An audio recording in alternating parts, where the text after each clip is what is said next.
নমস্কার। আজকের কাহিনী ভারতের ইতিহাসের সবচেয়ে ভয়ঙ্কর ও বীভৎস একটি হত্যা পর্ব নিয়ে, নিঠারি কিলিংস। 2006 সালে নয়ডার নিঠারি গ্রামের শান্ত পরিবেশে হঠাৎ কেঁপে ওঠে একের পর এক শিশু কিশোর নিখোঁজ হওয়ার ঘটনা।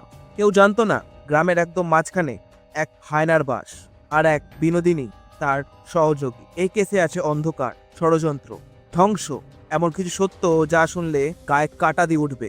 চলো শুরু করি। এই অপরাধ গাথা ভাগ করে নিয়েছি ছোট অংশে, যাতে আপনি ঘটনাগুলিতে গভীরভাবে প্রবেশ করতে পারেন। পার্ট 1, নিখোঁজের ছায়া। 2005 সাল।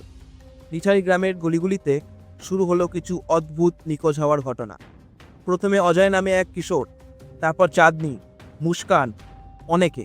স্থানীয় থানায় একের পর এক রিপোর্ট পড়ছে। পুলিশ বলছে বাচ্চারা নিজেরাই পালিয়ে যায়, কিন্তু নিখোঁজের পরিবার জানে ওরা পালায়নি। কিভাবে একের পর এক শিশু কিশোর নিখোঁজ হয় আর প্রশাসন নীরব থাকে, এর পেছনে কাজ করছিল এক ভয়ঙ্কর খুনের কারখানা, এবং এর কেন্দ্র ছিল মনিন্দর সিং পান্ধেরের বাংলো D5। পার্ট 2, বাংলোর অন্ধকার। D5 সেই বাংলো যেটি ধনী ব্যবসায়ী মনিন্দরের বাড়ি। তার সাথে ছিল সেবক সুরিন্দর কোহলি। 2006 সালে অবশেষে একটি শিশুর বাবা, যে চামড়ার কাজ করতেন, চাপে ফেলে তদন্ত এগিয়ে নিয়ে যান।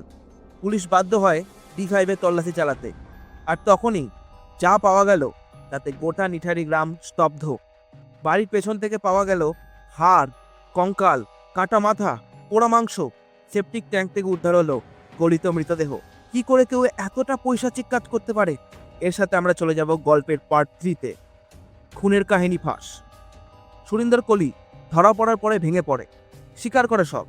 বলে সে শিশুদের বাড়িতে ডেকে নিয়ে ধর্ষণ করত, তারপর খুন করে দেহ টুকরো করত, কখনো খেত মাংস, কখনো পচিয়ে ফেলত।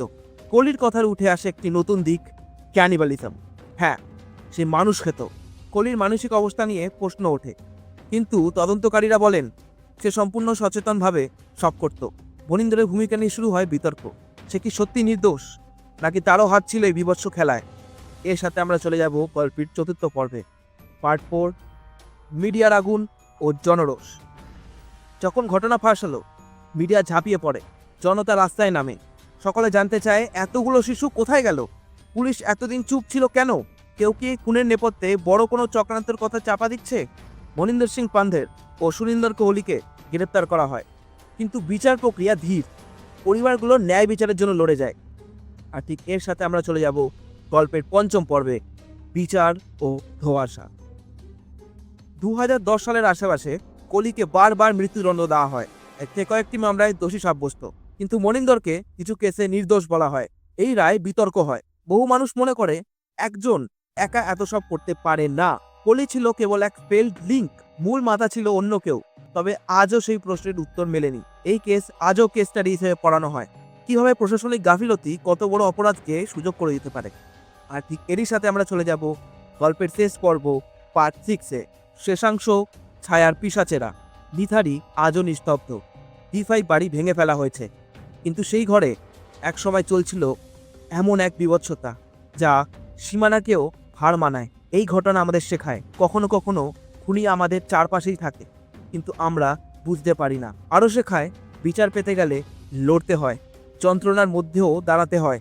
তুমি কি কখনো এমন কারো পাশে থেকেছো যে খুব সাধারণ মনে হয়, কিন্তু তার মধ্যে লুকিয়ে আছে অমানবিক পাশবিকতা?